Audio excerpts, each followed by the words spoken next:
the vibration of change, that magical place where life shifts from struggle to ease, from stagnation to forward movement, from old ways of being to new ways of becoming. Yes, it can seem rather elusive to get there, but when you are in it, you feel it down to your very core, and it can positively affect everything in your life, from your relationships to your health and well-being, from your career path to your abundance, from the quality of your inner connection to the fullness of your self-expression. Here on the Christine Upchurch Show, we explore ways to get into that vibration of change with experts in the fields of consciousness, psychology, spirituality, health, healing, and science. Are you ready to step into your vibration of change? Hello, everybody. Welcome. You might be listening live here in the Seattle area on 1150 AM KKNW, anywhere around the world on transformationtalkradio.com, or perhaps on my Facebook professional page, or after the fact on one of the dozens of podcasts that ends up, or on my YouTube channel. Wherever and whenever you're joining us from today, thank you. Thank you so much. We do this show for you. And I'm really excited about our guest today. But before I introduce her, I would like to say hello to the people behind the technology, Mr. Benny Mathers at KKNW. Hey, Benny. Hi, Christine. Good to see your bright, shining face yet again for another wonderful week. And, you know, I'm feeling shinier than usual because the sun is shining. Yeah, that works. February. Ow, ow, ow. Yeah, let's knock that winter out and move on into spring. Yes. Well, you know, and we have to be very patient living in the Seattle area. Mm-hmm. Yeah. And hello to Kent. Kent's the one behind the technology today. Hello, Kent. Hey, how's it going? Here. Good. Thank you. Glad to be here. And I am too. And folks, before I introduce our guest, I want to, I'm not going to make the announcement quite yet. There's going to be a special announcement next week. Things are going to be shifting with the show.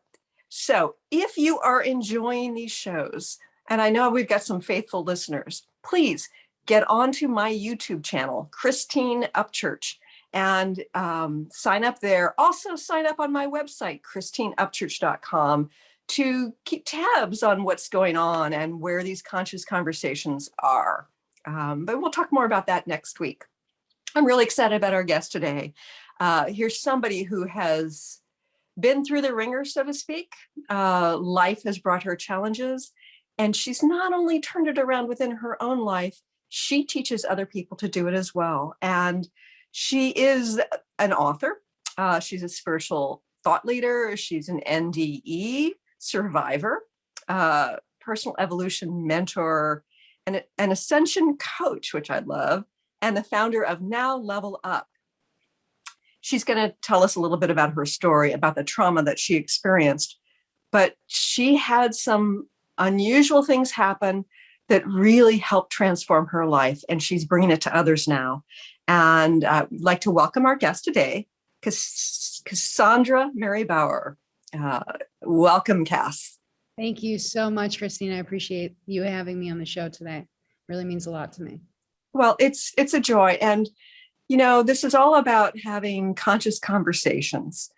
And I know that each and every person in the world has their own story, has faced their own challenges. Some have been more horrific challenges than others. And I know that you're no exception to that. Can you please share with our viewers and listeners a little bit about your traumatic upbringing and your awakening?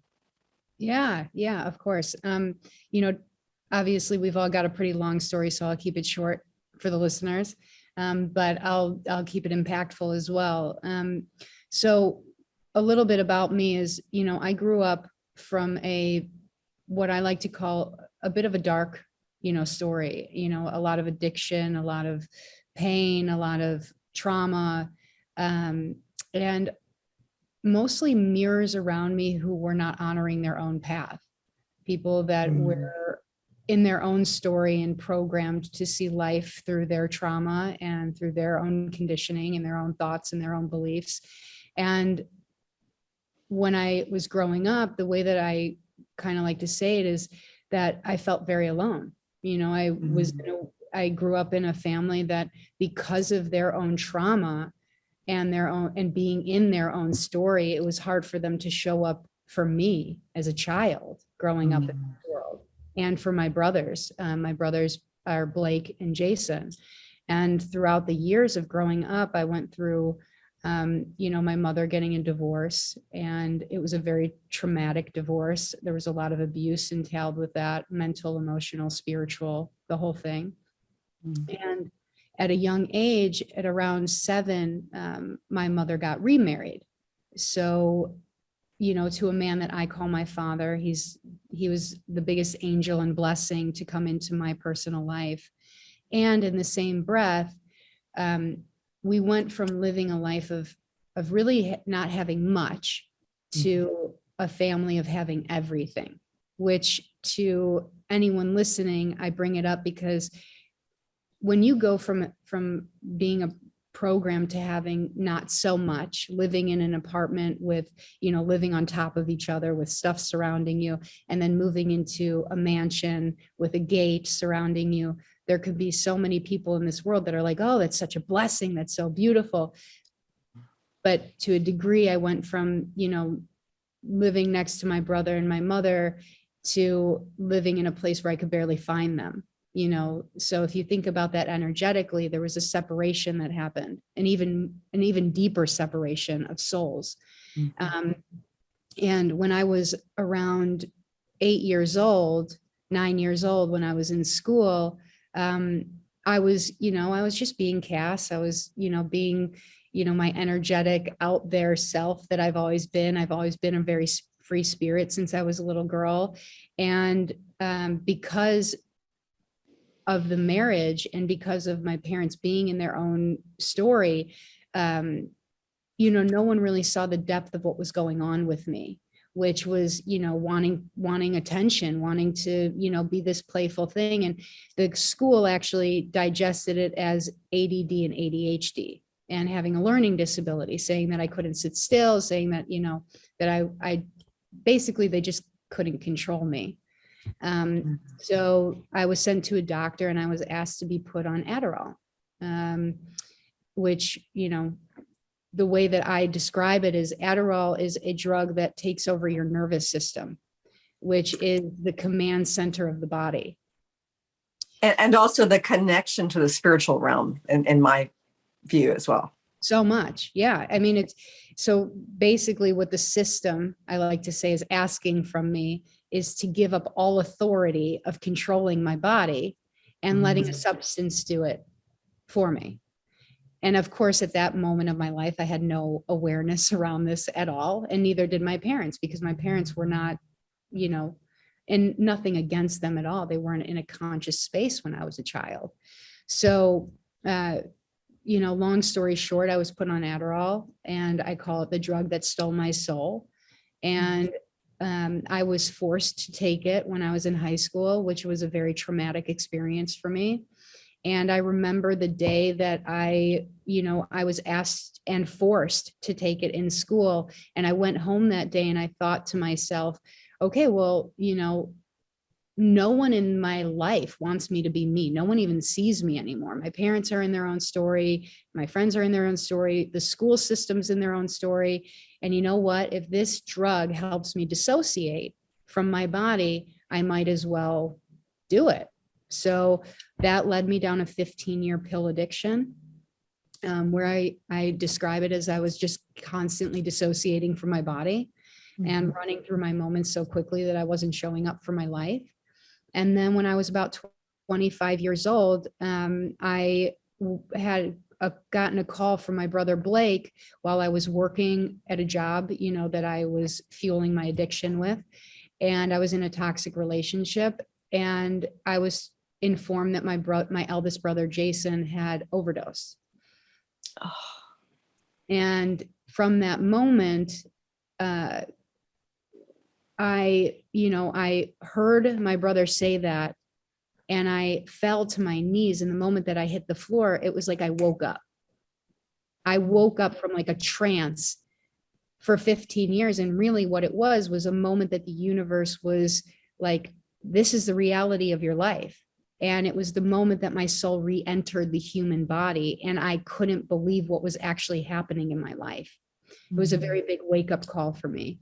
So from that moment on, I it was almost like I was forced in my body, right? So imagine 15 years of not being in this human experience, consistently dissociating, and then being forced to come back in. So I had a lot of feelings, a lot of pain, a lot of suffering. I woke up to my energy body and I didn't like it.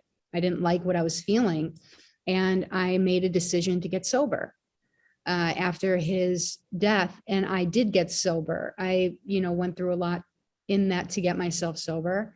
And when I did, the way that, I digest it now is that it was just too overwhelming to feel the entirety of the human experience, to feel the peer pressure, to feel the story that I had created, that I was working a job that I hated just to fuel my addiction. And I went into a situation at work that forced me into being who I had been while I was taking drugs. And so I had a couple drinks, I got behind the wheel of my car, and I was driving down the highway when I literally heard my subconscious saying, are you ready to play? Like, are you really ready to live into your life? And I started to speed up, and I ended up, I almost hit a car. And instead of hitting the car, I turned the wheel and I accelerated into a ditch. And I flipped 7 times, hit a tree, flipped over a 5-foot fence. And the next thing that I knew, I was in heaven. And I was with my brother, Jason, and I was in a full-blown conversation with him. And it was the only thing that was real to me. And, and he said to me, Cass, you are not alone, but you have to remember that you are not alone. And you are to go back and to create a channel to allow everyone to know that they are not alone. And so, when I woke up in that hospital bed, I had this thought while I was there with these wires connected to me. My head was like a watermelon. I broke all my ribs. I broke my collarbone. I was sitting there and I had this thought, Cass, the character that you've been playing your whole life is just not working. Like, something keeps going wrong. Like, something doesn't feel right. And it's like, I came into this world alone, right? We come in here alone.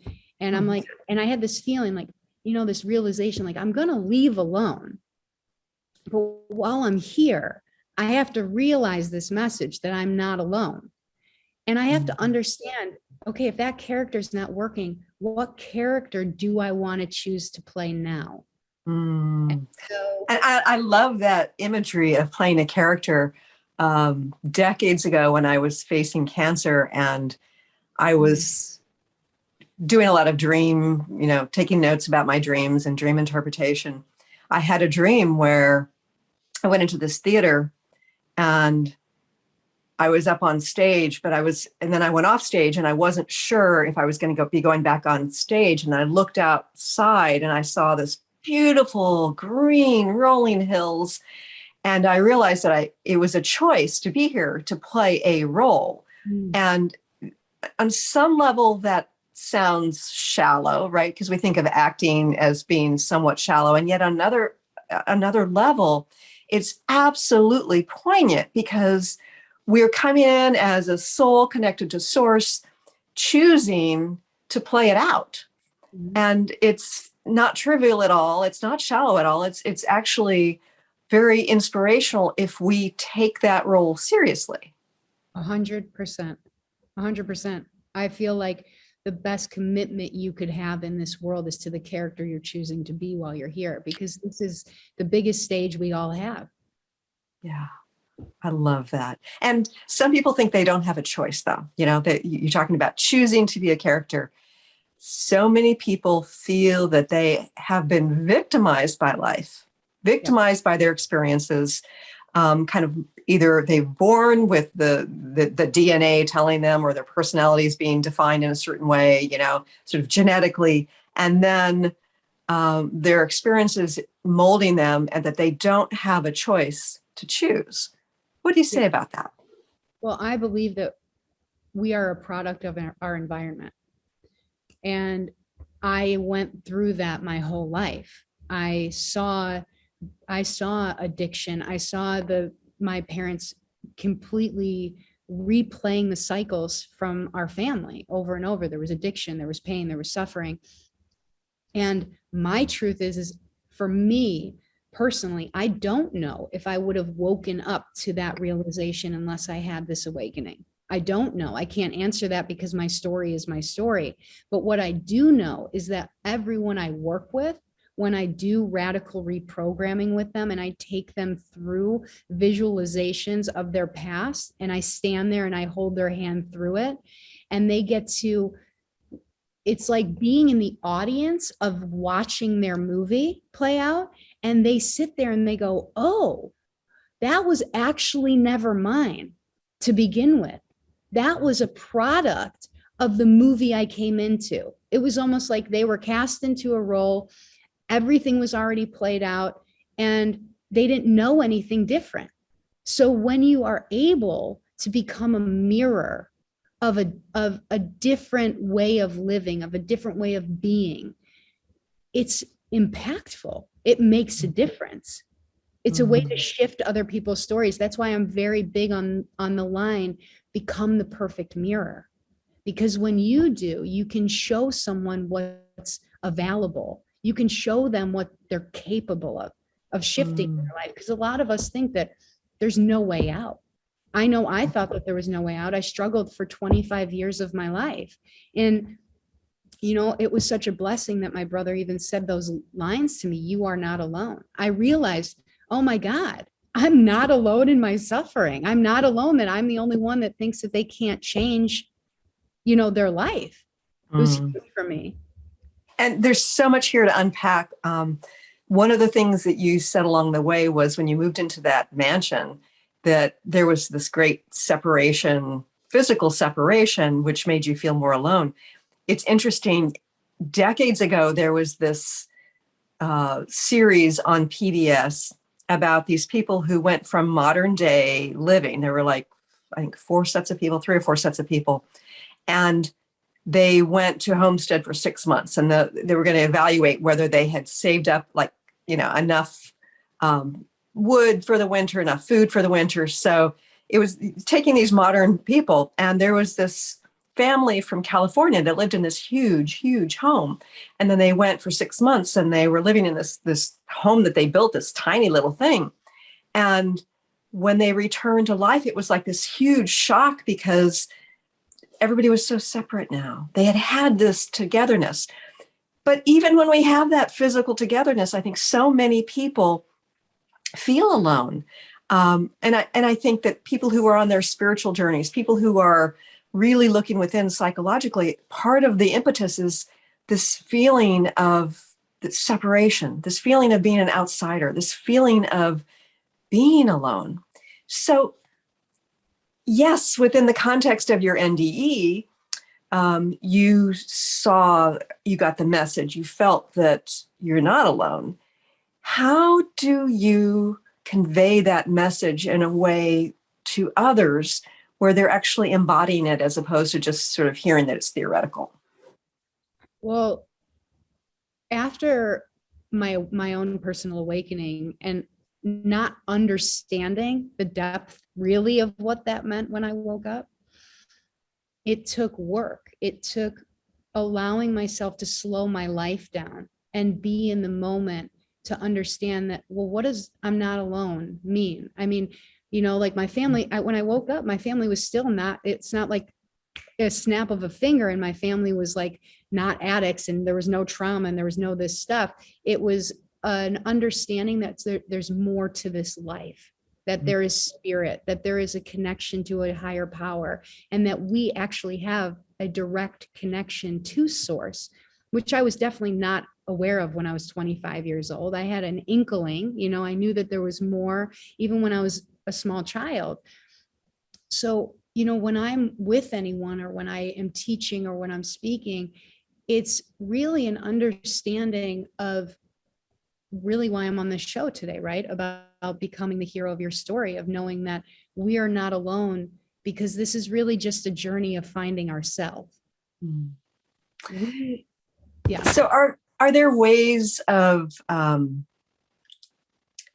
stepping back and looking at the role that we're playing on stage and recognizing that our story that we're telling ourselves is mistold, or that we're supposed to be walking from the stage, we're out into a different theater playing a whole different role.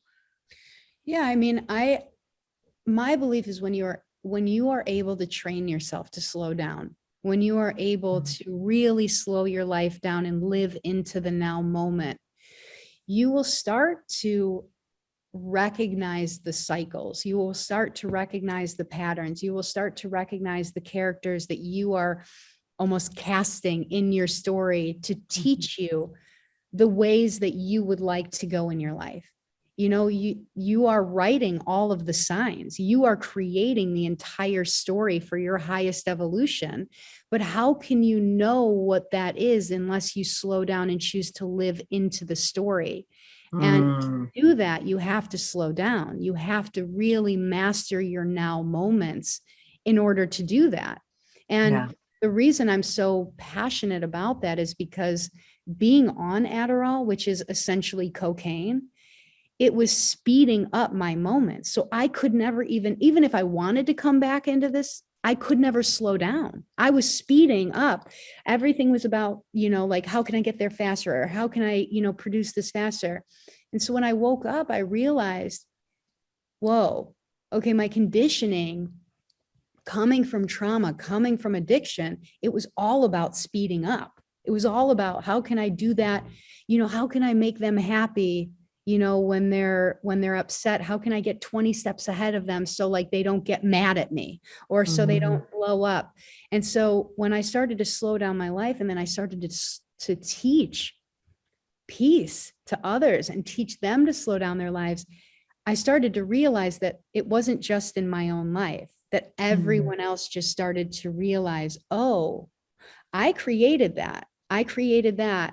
So I can do this to get to the next level of my life. Or I created that, even if it's not the most beautiful thing that we want to see in front of us, we start to take radical responsibility around every now moment of our life, which opens up what I call the fairy tale. Yeah. And one of the things about slowing down that comes to me is that when we slow down, it increases the potential for our awareness. So following through with the theater analogy, that allows us to not only be a character up on stage living out the story, but also to be in the audience looking up at the character that is being played. And that is a really powerful combination. 100%. It's almost like constant astral projection. You're going from what I love Alan Watts, referring to him, it's we become the witness, become the witnesser, and then we become the witness of the witnesser, which is honestly the ultimate of this evolution, right? This is why. Right. And it could go on. It's kind of like, when you have two mirrors facing each other, and it goes on and on and on and on. Yeah. So if we're in a story, and we can come to this place of recognizing that there are aspects that have been serving us to get us to this next level, how do we reprogram so that we go into a different story? Well, it comes back to radical responsibility, because I believe that there's so much of our stories that we don't want to take responsibility for. And that was a very big part of my own evolution. Why would I ever want to take responsibility for my brother passing away in my story? Why would I ever want to take responsibility for being an addict, who treated people very unkindly for a very long time? This was a lot of having to, what I call, stand in the mirror and look myself in the face, which is something I teach, mirror work, and say, okay, you know what? I chose, right? That's also a choice. We chose to come into this human experience. I chose to be a soul that came into this human body. And if I can look at myself in the mirror and say, okay, you know what, Cass, I chose to be this addict. I chose to write my brother out of my script. I chose to write my dad out of my script. If I could sit here and I can really love the entirety of my story. And I can also forgive myself for the entirety of my story. It allows this grace, this ease, this surrender into who I'm actually supposed to be in this life. It's like allowing the layers, like an onion, to just peel off until you get to that, the core of who you really are. None of us came into this human experience with a manual. None of us. It doesn't matter how conscious you are. No one knows how to do this thing right. So, when we get to a space where we can say, you know what, I chose this in my story, and I'm gonna own it. I'm gonna own the entirety.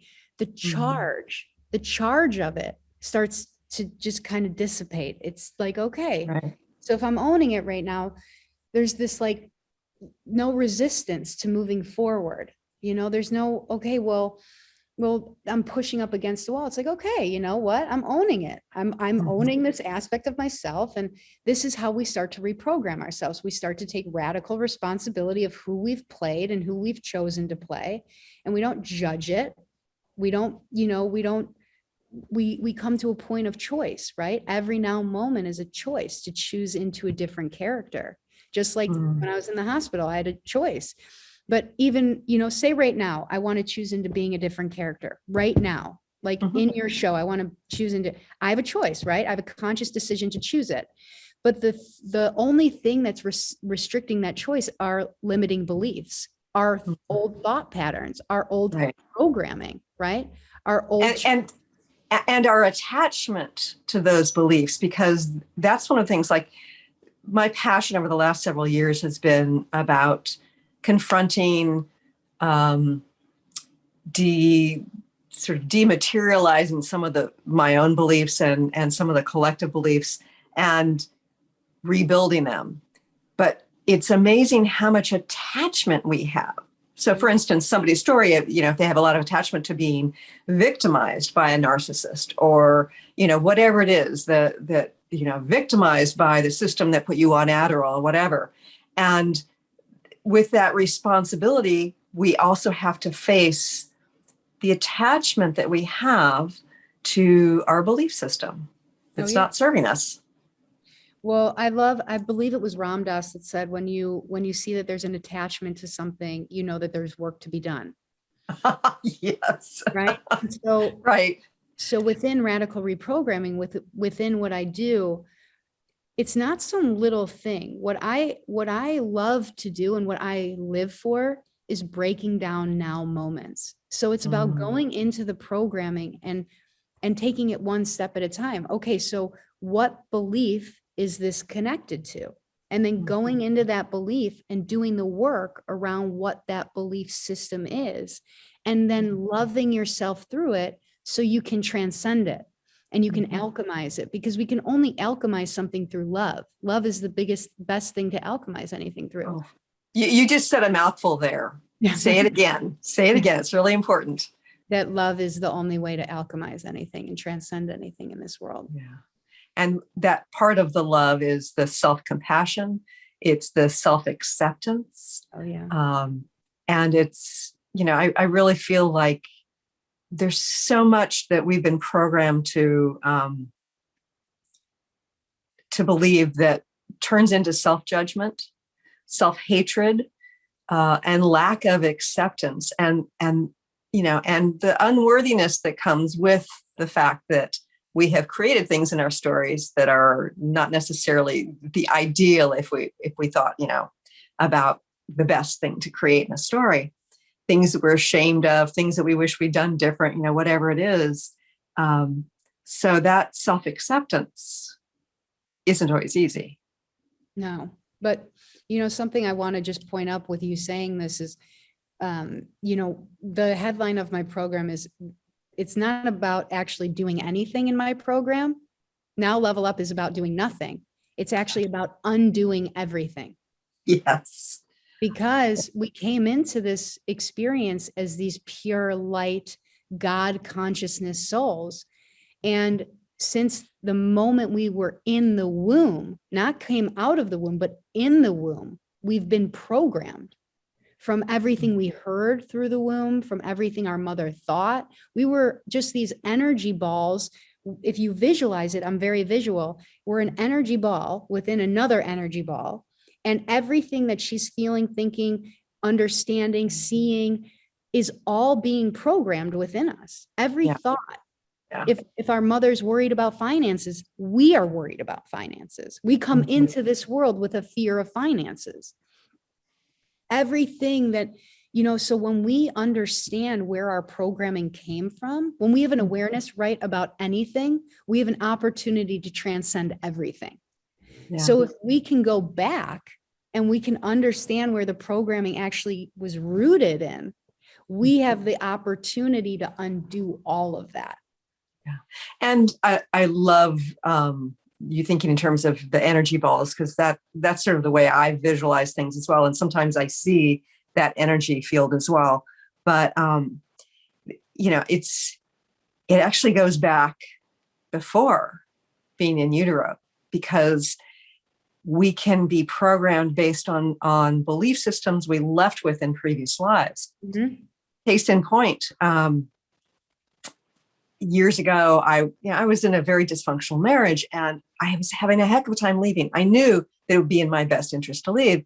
And to make a long story short, a friend of mine came up to my center and was teaching the Akashic records and Akashic record reading. And I really wasn't interested in taking it, but, I wanted to support her. And first time I get into the Akashic records, after about an hour of explanation that, I was in this past life. And I was this girl with dark black stringy hair. I was about 13, maybe 12. And this male 20-something who was a family member was beating me with a chain. And I was this spunky, defiant thing. And I had taken food, and I was being beaten because you're not allowed to just take food because food was limited. And I was defiant the rest of my life, but I left that life with this belief that if you take for yourself, that you're taking from the family. And I didn't want to be taking from my kids. I didn't want to be hurting my husband at the time by leaving, and just sort of vibrationally shifting that belief. It opened things up. And, it was a weekend class. And by Monday, I was looking for a new place to live and had things settled, the beginnings of things settled with my soon to be ex. And that belief system I was not aware of until getting into the Akashic records. Well, first of all, I just want to say and be show up as a mirror for you of how powerful that is and how proud of you I am. Because the truth is that you created that moment, right? You created that moment in your story, and you had a choice. You had a choice in that moment to remember that you were the hero of your story and that you could take a step towards it, or you could have left that moment and just disregarded it. Right. But you chose to own that you were the creator of the story. You chose into it, and then you chose to take that next step, that opportunity, into becoming more of you, into becoming more of who you actually are. And that is so powerful. And that's one of the most powerful things that I believe we can wake up to, is that we are the creators of our reality, right? We are the creators of each moment.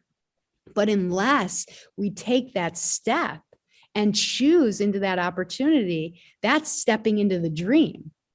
That's stepping into the dream. That's really stepping into the fairy tale. That's stepping into being the superhero and of our own story, is by listening to our own mirrors, So right. You chose that, and that's beautiful. And I'm just like, and it's amazing. And I love the little kitty that just jumped on. She's so she's not so little. She's a fat kitty. Right? She's so beautiful. But when I hear you say that, all that comes to mind is you chose yes. You. And that was a clue that you wrote into your story in this life now, right? To change the generational patterning of your family, of your life, and I believe that's what we are all waking up to right now. We are all Mm. being given these just beautiful opportunities to step into our dreams, to become the heroes of our story right now. And especially with COVID, especially with what's going on right now, it's like with the acceleration of human consciousness right now, we're all given these opportunities throughout the day. It's like all day is just these huge energy waves. And I believe that the universe is saying, how many opportunities do you want in a day in order to choose your highest evolution right now? Mm. And I think about as we become aware of our story, we begin to see more of our shadow. And I believe that's what's going on collectively as well. It's that we're in a crisis of sorts, but it's not, on some levels, it looks very dark, but on a whole other level, it's about witnessing the collective story and taking responsibility. Once we bear witness to what is really going on, choosing to shift that story on a collective level. 100%. I have written down multiple times the line, we have an opportunity to become the perfect mirrors. And when we remember, the world will remember. So, you know, when we remember that our shadows do not define us, when we remember that we have the opportunity to love our shadows, when we have the opportunities to love it, which will integrate it, we can do that on a bigger scale. And I know that there's many of us, if not all of us, when we wake up, right? When the light is getting lighter, the dark has to get darker, right? Because it's yin and yang. When we wake up to how long we've all been unaware of what's actually been going on, it's not some little thing. It's this moment of, whoa, this is a lot. This is a lot. Yeah. But it's a radical shift of perspective that we can sit with of, oh, this is a lot, or, oh, this is really beautiful. This is a really big opportunity. It's exciting. It's so exciting. I mean, it can be like smacking you in the face, like, oh, you mean so much of the history that I learned growing up in school wasn't actually true, or it was manipulated for us to have a certain perspective about it. I mean, what I believe about my government or the medical system, whatever it is, like, you know, fill in the blank. What I thought about this as truth was actually misconstrued. And it was actually a lie, or, you know, a version of truth that's not really true. Yeah. It's confrontational, and yet it's really exciting, because it's like we're a horse that's getting the blinders taken off and getting to see what's around us. Yeah. I mean, when I talk to anybody about it, I'm like, they're like, can you believe what's happening? I'm like, can you believe it? How beautiful is this? We're here for the most epic time of being alive. And my truth is I know that I chose in my story, my near-death experience. And I had a deep knowing that I was here for this moment of time. I knew I was here for this evolution, but it's like, I just keep telling everybody, it's like, yes, like we haven't known all this stuff. And yes, this is all like whatever, but how beautiful is it that we are the ones to be here to change it? Yes. We are the change makers. We are the ones with the voice, with the awareness, with the opportunity, to build this new world and this new earth for our kids, for our grandkids, for the new world that's coming. Like, that's the real history. This moment is like the actual history in our history books of like, wow, when this world became conscious. Right. And, you know, it is really exciting, but on the flip side, or as a part of the process of unfolding, as we face the darkness, as we illuminate what's in the shadows more and more, there's an aspect of processing where we really have to process a lot of grief. Yeah. You know, I went through a stage probably about a year and a half ago where I just felt like the grief on so many levels was flowing through.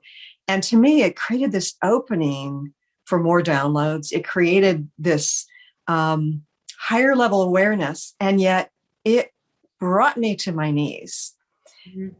How, as we face our belief systems that, that have been created for whatever purpose, but don't necessarily need to be a part of our story moving forward, how do we process the grief that we experience? The way that I guess I'll say two things. I believe we came into this world for an experience, right? We came in here for a full experience. We came in here to watch an action movie. We came in here to watch a comedy. We came in here to watch a rom-com. We came in here to watch, right? Exactly, like Yes.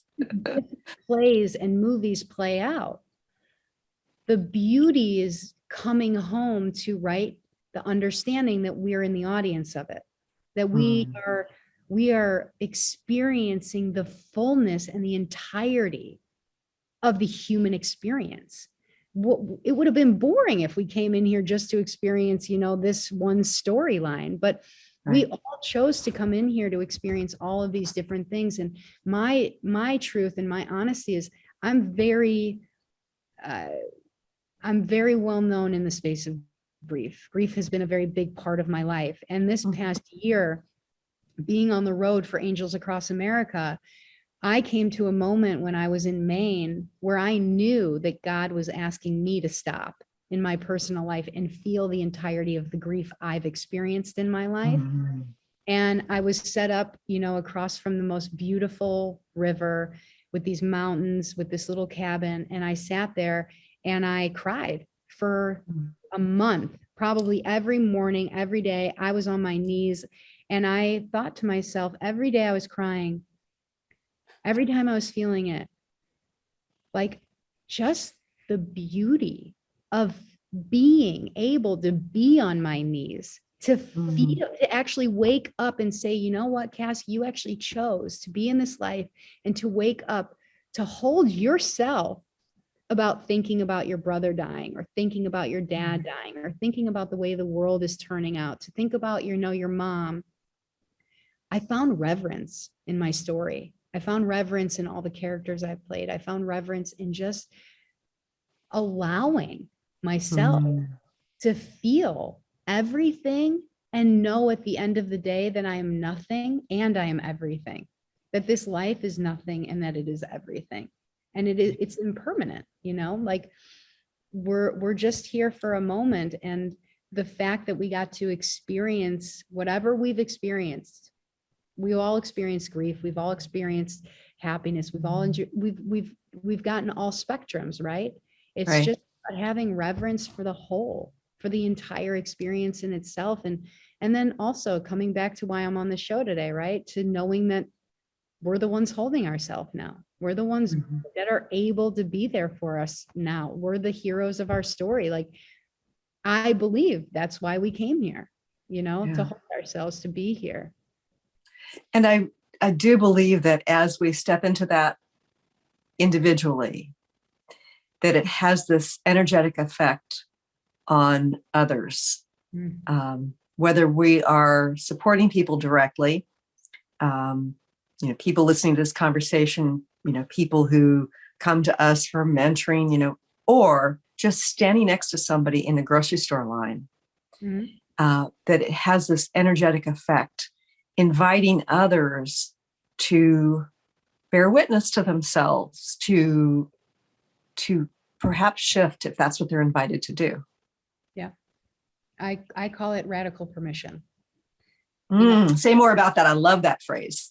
So that's how I choose to live in every now moment of my life. I give myself radical permission to feel the entirety of what I'm feeling in whatever moment I'm in, because I know that permission breeds permission. Like being in a grocery store, and what, I'll say this, when I found out my father was dying, right, I ended up leaving and going to India and walking for 40 days and 40 nights. I had no idea. God was completely guiding me throughout my whole journey. And at one point I found myself on a plane to New Delhi, and I had no idea what I was doing. And I'm in the corner of this plane looking at a picture of my father, crying, hysterically crying. And this gentleman sitting next to me. And at one point he taps on my shoulder and he says, "Are you okay?" And I said, "You know what? I got to be honest. No, I'm not. I'm not okay at all. I have no idea what I'm doing with my life. I left my business. I got up and left because my father's passing away. I'm here. I don't even know why I'm here. All this stuff. And you know what? He started crying. He opened up to me about his life. He ended up telling me, you know, I haven't opened up about this to anybody, but I feel like if you're opening your heart to me, the least I could do is open my heart to you. This was 4 or 5 years ago. And when I sat there and I was like, this was on the verge of me just really stepping into myself and owning myself for who I am. I was just like, you know what? No, I'm going to be me in every moment, because I can tell that every time I step into the now moment as me, it is breeding permission everywhere I walk, everywhere I go. And I live and breathe this as my life. And to me, this is what we need more of. We need more of not holding back how we feel in each moment, because if you think about it like this, if I'm aware I'm creating my moments, right? I'm aware I'm creating every now moment. And I'm like, you know what? I'm going to walk into every now moment as a radical permission and radical mirror of who I choose to be. I know that I am walking into an opportunity.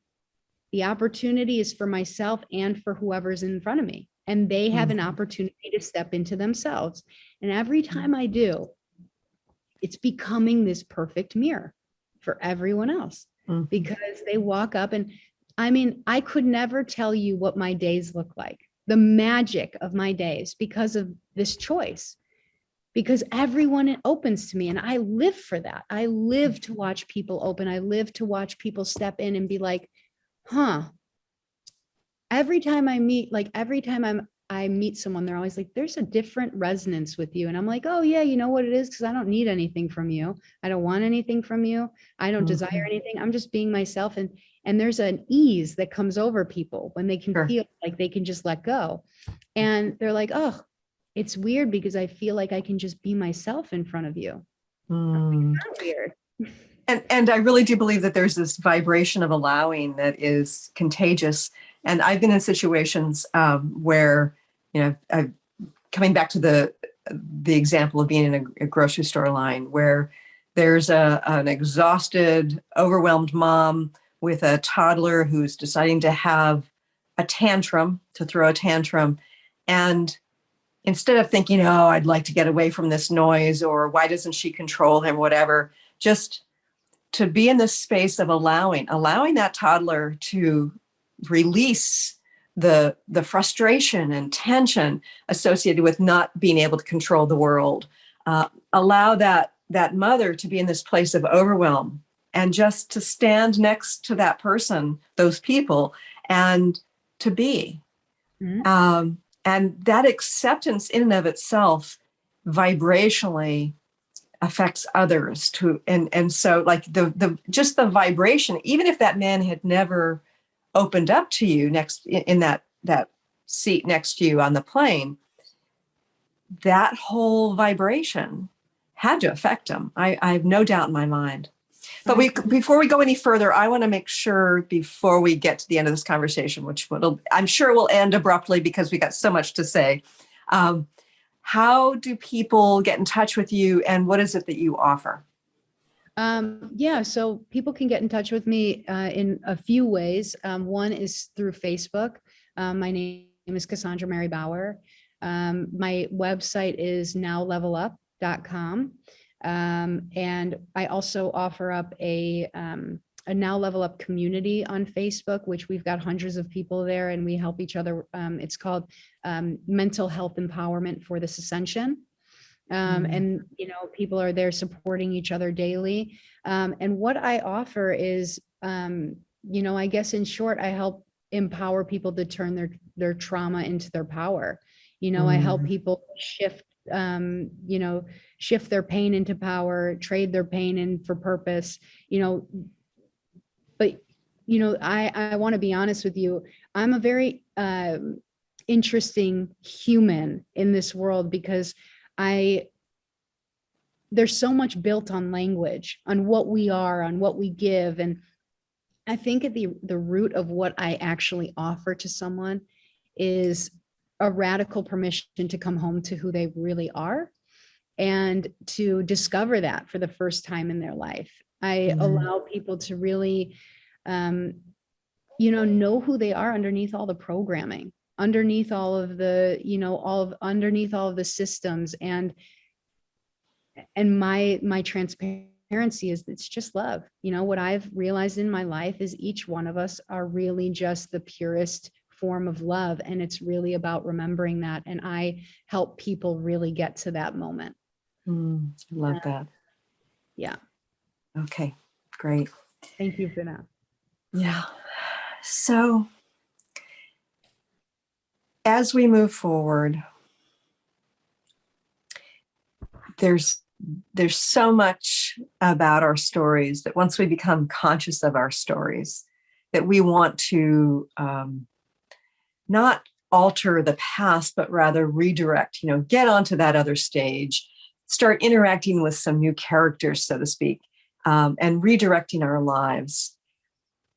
How do we go about doing that? Because I know that there are people who are like wishing that they could get out of their job and connect with a passion and move forward in that way, or shift a relationship, or get out of a relationship, or invite a new relationship in, whatever it is.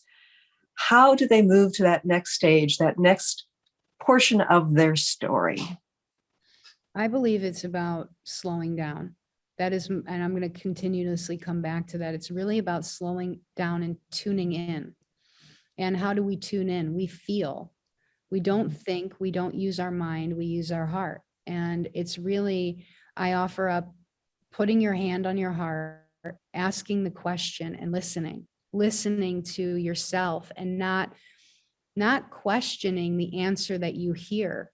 Because if you tune in and you are not happy with a job and you go into your heart and you say, I want to shift this. I want to go into a different field, or you have a pull towards something else, and you say, you close your eyes and you feel into, is this right for me? Is this the right moment for me? And you feel, not think, but you feel, yeah, this is, to move towards it. And the only thing that hinders us from moving towards anything is fear. And fear is a program. And we are the love that actually moves through the fear, which a lot of people, I don't think, realize. We are the actual embodiment of the love moving through the fear programming. So if we can trust ourselves to move in every moment, right? That's why we break down our steps and move in and trust that we are the creators of our life. The universe will support us. And I say this, and whoever's listening, and you too, Chris, like, I live my life. I'm a wanderer of this world. Like when I came back into this world, something had drastically shifted. And what it was a pure connection to source, to a pure connection to self, to understanding that when I woke up in that hospital bed and I said, I'm going to choose to be the character of love. Every moment since then, I have chosen to be love in every step. And it's gotten me to a full embodiment. Yes, I've had to go through a lot to get here. But each moment I kept consciously saying, okay, no, I'm going to choose this. I'm going to choose this. So keep choosing you. Keep choosing what feels right to you, not what your parents are telling you, not what your partners are telling you, not what your kids are telling you, and not what your programming is telling you. It's what are you telling you? What do you want? And it's going to feel uncomfortable, and it's going to really feel different. But when you feel like it's uncomfortable, that's the cue to do it even more. Because that's a very powerful message. And I think that one of the things that we're working on as individuals and collectively is learning how to pivot based on that understanding, that realization, that embodiment, and pivoting, in one sense, it's about decisions and choices and, maybe scary changes, whatever. But in another sense, it's just like you're playing basketball and it's just, going to pivot this way, going to pivot that way. And it needs to be okay for us to do that. Cassandra Mary Bauer, NOWLEVELUP.com. yes. Thank you so much for joining us here today. Thank you. May I say one thing before we get off? You bet. Real quick. It's a quote that one of my girlfriend's best friends, Mary, had told me yesterday, and this is hers, and I thought it was so beautiful to leave with. But you do not save yourself by saving the world. You save the world by saving yourself. Beautiful. Beautiful. Thank you. And folks, this is going to get posted up on my YouTube channel. If you want to share it, please find your way to it and subscribe so you get notified when these conversations get put up there, and my own videos. Thank you all for joining us here today. And Cassandra, thanks so much. Thank you so much for having me. Thanks so much for tuning in today. If you'd like to empower yourself to step further into your vibration of change, please visit my website at christineupchurch.com, where you can learn more about my insights, upcoming events, and private sessions.